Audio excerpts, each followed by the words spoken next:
Hello friends, मैं आज आपके लिए लेके आया हूँ जीके करंट अफेयर्स टुडे अप्रैल 2025।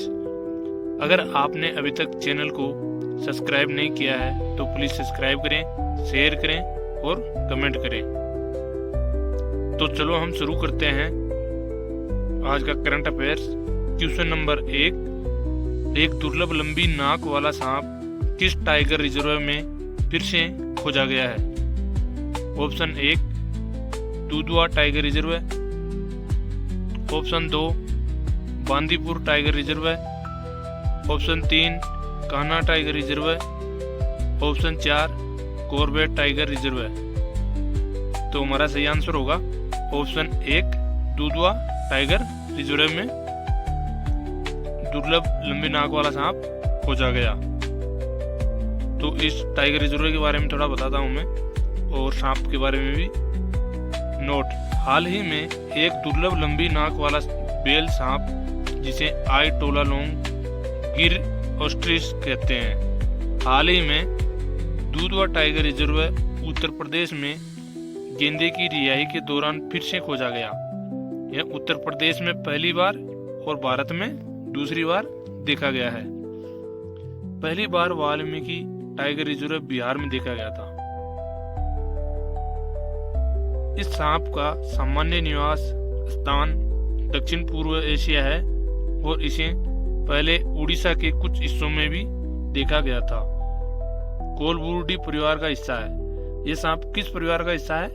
कोलबुर्डी का हिस्सा है, जिसमें ज्यादा सर्विस सिन सांप होते हैं और इसके लंबे हारे या बुरे पतले शरीर से है छिपाने में सक्षम होता है। दुधवा टाइगर रिजर्व उत्तर प्रदेश के लखीमपुर खीरी जिले में भारत नेपाल सीमा पर स्थित है। तो जो दुधवा टाइगर रिजर्व कहाँ स्थित है? उत्तर प्रदेश के लखीमपुर खीरी जिले में, और कहाँ है? भारत नेपाल की सीमा पर स्थित है। और इसमें दुधवा नेशनल पार्क, किशनपुर वन्य जीव अभ्यारण्य, कर्तनिया घाट वन्य जीव अभ्यारण्य और आसपास के वन क्षेत्र में शामिल है। तो हमारा नेक्स्ट क्वेश्चन, माधवपुर गेड़ मेला हर साल किस राज्य में आयोजित होता है? ऑप्शन ए राजस्थान में, ऑप्शन 2 मध्य प्रदेश में, ऑप्शन 3 गुजरात में, ऑप्शन 4 उत्तर प्रदेश में। तो हमारा सही आंसर होगा ऑप्शन 3 गुजरात में। इसके बारे में बताता हूँ। हाल ही में गुजरात के पोरबंदर जिले के माधवपुर में 5 दिवसीय माधवपुर गेड़ मेला आयोजित होता है, जो द्वारकाधीश श्री कृष्ण और रुक्मिणी जी के दिव्य मिलन का उत्सव है। जो ये मेला है, ये श्री कृष्ण भगवान और रुक्मिणी जी के दिव्य मिलन का उत्सव है। Next question,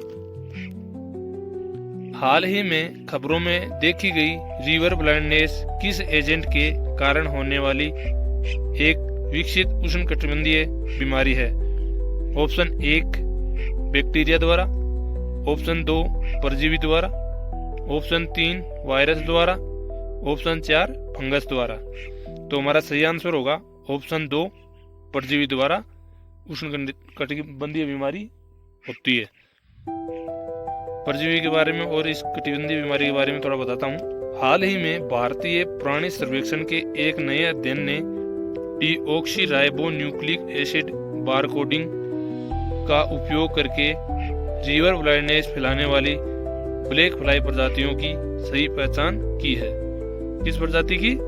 black fly. River blindness, जिसे ओस्को सीरियस भी कहा जाता है।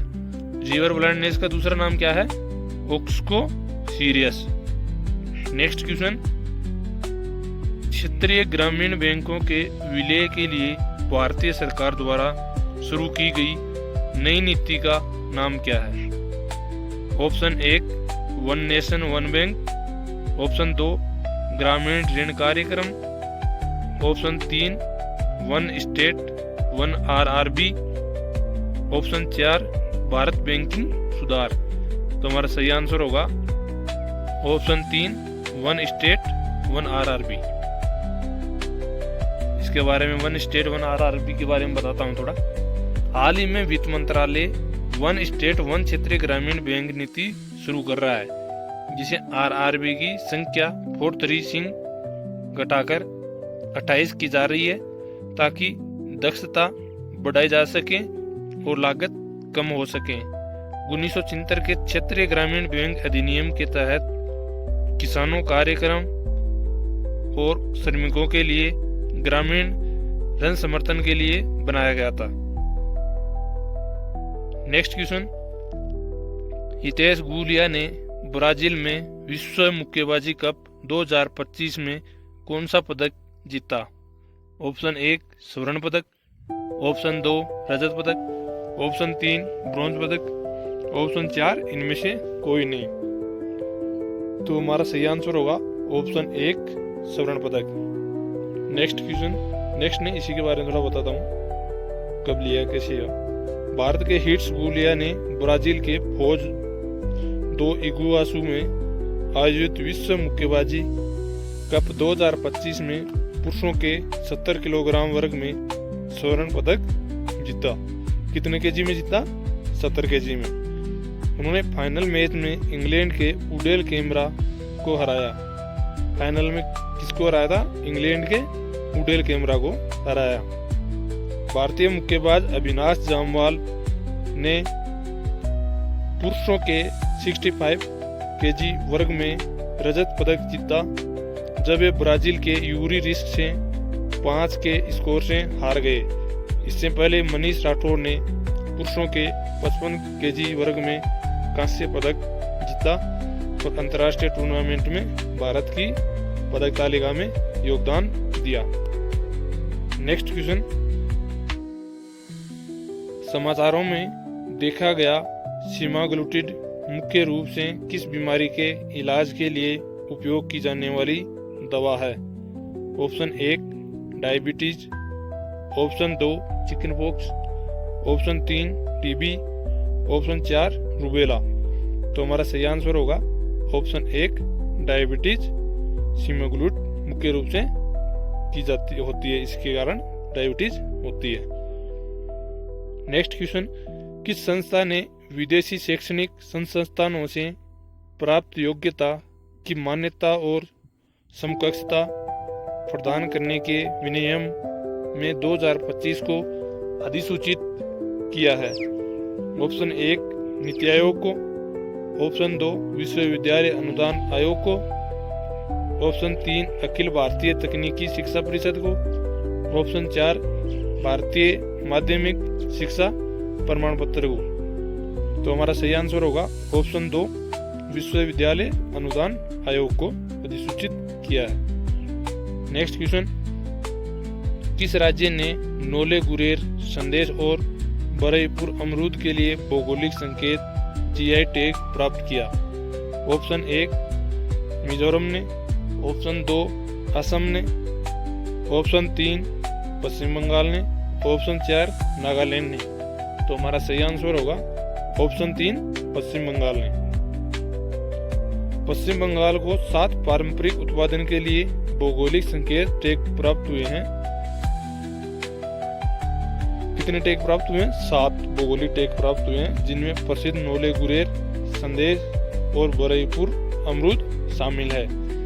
जीआई टैग उन उत्पादनों को कानूनी पहचान देता है जो किसी विशेष स्थान से जुड़े होते हैं। जीआई टैग किसे मिलता है?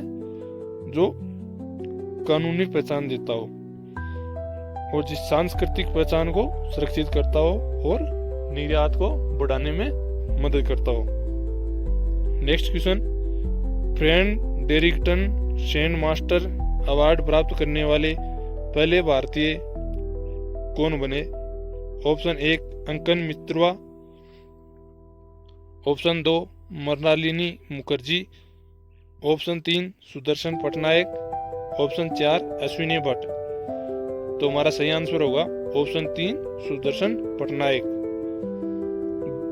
ये किस कार्य से संबंधित है, क्या करते हैं, इसके बारे में बताता हूँ थोड़ा। भारतीय रेत कलाकार है Sudarshan Patnaik. Fred Darrington sand master award प्राप्त करने वाले पहले भारतीय बने। यह पुरस्कार इंग्लैंड के डोर्सेट में सैंडवर्ड 2025 अंतर्राष्ट्रीय रेत कला महोत्सव में दिया गया, जो ब्रिटिश मूर्तिकार फ्रेड डेरिंगटन की 100वीं जयंती के उपलक्ष्य में आयोजित हुआ। इस अवसर पर पटनायक ने विश्व शांति का संदेश देते हुए भगवान गणेश जी की 10 फीट ऊंची रेत की मूर्ति बनाई। उड़ीसा के पद्मश्री सम्मानित पटनायक ने 65 से अधिक अंतर्राष्ट्रीय रेत कला कार्यक्रमों में भाग लिया। कितनों में भाग लिया? 65 में। और जो मूर्ति बनाई गणेश जी की कितनी फीट की बनाई थी? 10 फीट की। और डेरिंगटन की कौन सी जयंती थी? 100वीं जयंती, 100। नेक्स्ट क्वेश्चन, हाल ही में भारत के पहले वर्टिकल रेलवे सी ब्रिज का उद्घाटन कहाँ हुआ? Option 1 Rameswaram Tamil Nadu, option 2 Visakhapatnam Andhra Pradesh, option 3 Kochi Kerala, option 4 Chandipur Orissa. तो हमारा सही आंसर होगा ऑप्शन 1 रामेश्वरम तमिलनाडु। प्रधानमंत्री नरेंद्र मोदी ने 6 अप्रैल 2025 को तमिलनाडु के रामेश्वरम में भारत के पहले वर्टिकल रेलवे सी ब्रिज नए पाम्बन ब्रिज का उद्घाटन किया। इस ब्रिज का उद्घाटन कब किया? 6 अप्रैल 2025 को। इस पुल की कितनी लंबाई है? 2.07 किलोमीटर इस पुल की लंबाई है। रेल विकास निगम लिमिटेड ने 531 करोड़ की लागत से किया है। इसमें 72.5 मीटर लंबा वर्टिकल लिफ्ट स्पैन है, जो 17 मीटर की ऊंचाई तक उठ सकता है, जिससे जहाज सुरक्षित रूप से गुजर सकते हैं और रेल संपर्क में सुधार होता है। 1913 में बना पुराना 2.05 किलोमीटर लंबा Pamban bridge Scherzer rolling lift span वाला एकमात्र परिवहन लिंक था और 70 से अधिक वर्षों तक उपयोग में रहा। यह 1964 के चक्रवात में बच गया और 2007 में ब्रॉड गेज में अपग्रेड कर दिया गया। नेक्स्ट क्वेश्चन, DRDO तथा भारतीय सेना ने कहां पर सेना संस्करण के 4 सफल प्रक्षेपण किए? Option 1 Kakinada, option B Jaisalmer, option C Pokhran, option D Odisha तट। तो हमारा सही आंसर होगा ऑप्शन डी ओडिशा तट पर सफल प्रक्षेपण किए। नेक्स्ट क्वेश्चन, अग्निशमन एवं बचाव सेवाओं का नया डीजीपी निदेशक किसे नियुक्त किया गया? Option A Rupesh Kumar Meena, option B Seema Agarwal, option C Vijendra S Bidadari, option D Amitosh Agarwal. तो हमारा सही आंसर होगा ऑप्शन बी सीमा अग्रवाल को नए डीजीपी नियुक्त किए गए। नेक्स्ट क्वेश्चन, वर्ष 2024-25 के लिए भारत में सबसे अधिक वास्तविक आर्थिक विकास दर किस राज्य ने हासिल की है? ऑप्शन 1 तेलंगाना ने, ऑप्शन 2 आंध्र प्रदेश ने, ऑप्शन 3 तमिलनाडु ने, ऑप्शन 4 कर्नाटक ने। तो हमारा सही आंसर होगा option 3 Tamil Nadu. Next question, IRCP 2025 विश्व बैंक और विशेषज्ञों सहित वैश्विक प्रमुखों की भागीदारी के साथ कहाँ संपन्न हुआ? ऑप्शन ए नई दिल्ली में, ऑप्शन बी पटना में, ऑप्शन सी बेंगलुरु में, ऑप्शन डी गांधीनगर में। तो हमारा सही आंसर होगा ऑप्शन ए नई दिल्ली में। नेक्स्ट क्वेश्चन, अगले 2 वर्षों तक BIMSTEC की अध्यक्षता किस देश ने ग्रहण की है? Option A Sri Lanka, option B Bangladesh, option C Bharat, option D Thailand. तो हमारा सही आंसर होगा ऑप्शन सी भारत। भारत ने अध्यक्षता ग्रहण की है। कितने साल के लिए? 2 साल के लिए। नेक्स्ट क्वेश्चन, हाल ही में विकास और शांति के लिए अंतर्राष्ट्रीय खेल दिवस कब मनाया गया है? Option A 4 April, option B 6 April, option C 5 April, option D इनमें से कोई नहीं। तो हमारा सही आंसर होगा option B 6 April. Next question, हाल ही में भारतीय निशानेबाज ईशा सिंह ने अर्जेंटीना में ISSF वर्ल्ड कप 2025 में महिलाओं की 25 मीटर पिस्टल स्पर्धा में कौन सा पदक जीता? ऑप्शन ए स्वर्ण पदक, ऑप्शन बी कांस्य पदक, ऑप्शन सी रजत पदक, ऑप्शन डी इनमें से कोई नहीं। तो हमारा सही आंसर होगा ऑप्शन सी रजत पदक। नेक्स्ट क्वेश्चन, हाल ही में कहाँ गृह मंत्री अमित शाह ने IFFCO के बीज अनुसंधान केंद्र की स्थापना की है? ऑप्शन ए ओडिशा में, ऑप्शन बी गुजरात में, ऑप्शन सी कर्नाटक में, ऑप्शन डी इनमें से कोई नहीं। तो हमारा सही आंसर होगा option B Gujarat. Next question, हाल ही में किसे यूके ने the Fred Torrington trend master पुरस्कार दिया है? Option A Dinesh Sehra, option B Sunil Bharti, option C Sudarshan Pattnaik, option D इनमें से कोई नहीं। तो हमारा सही आंसर होगा ऑप्शन सी सुदर्शन पटनायक।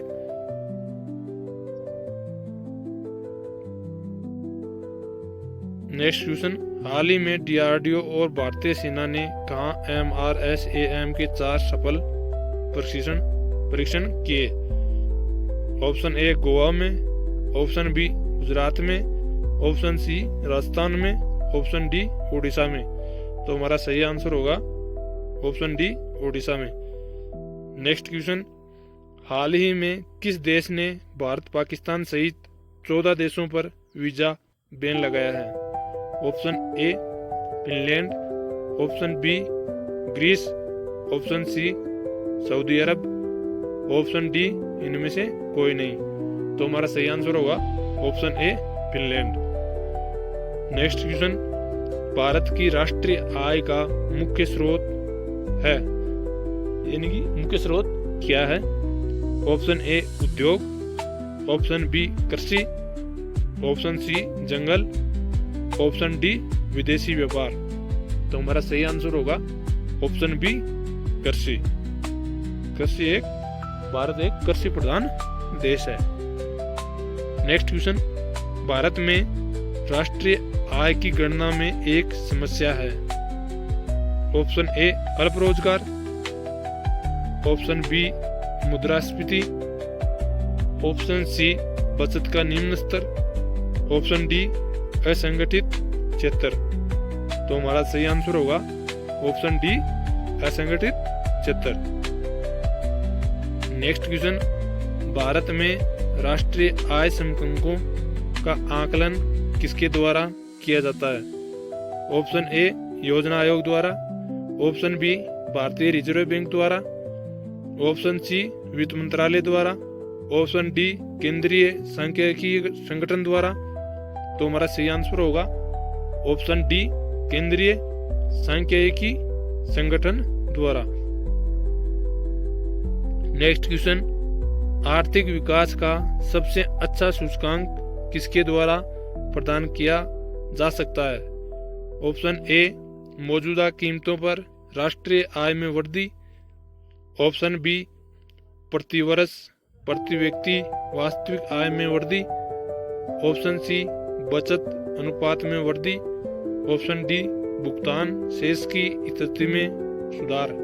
तो हमारा सही आंसर होगा ऑप्शन बी प्रति वर्ष प्रति व्यक्ति वास्तविक आय में वृद्धि। नेक्स्ट क्वेश्चन, भारत में खाद्य प्रबंधन का निम्न में से कौन सा एक उद्देश्य नहीं है? ऑप्शन ए खाद्यान्नों का वितरण, ऑप्शन बी खाद्यान्नों की खरीद, ऑप्शन सी खाद्यान्नों का बफर स्टॉक का रखरखाव, ऑप्शन डी खाद्यान्नों का निर्यात। तो हमारा सही आंसर होगा ऑप्शन ए खाद्यान्नों का वितरण। नेक्स्ट क्वेश्चन, निम्नलिखित में से कौन सा उपागम पूर्व अमर्त्य सेन से संबंधित है? ऑप्शन ए मूल आवश्यकता उपागम, ऑप्शन बी सक्षमता उपागम, ऑप्शन सी आय उपागम, ऑप्शन डी कल्याण उपागम। तो हमारा सही आंसर होगा ऑप्शन बी सक्षमता उपागम। इसी के साथ हमारे जीके के क्वेश्चन कंप्लीट हुए। अगर आपने अभी तक चैनल को सब्सक्राइब नहीं किया है तो प्लीज सब्सक्राइब करें एंड शेयर करें और कमेंट करें। जय हिंद,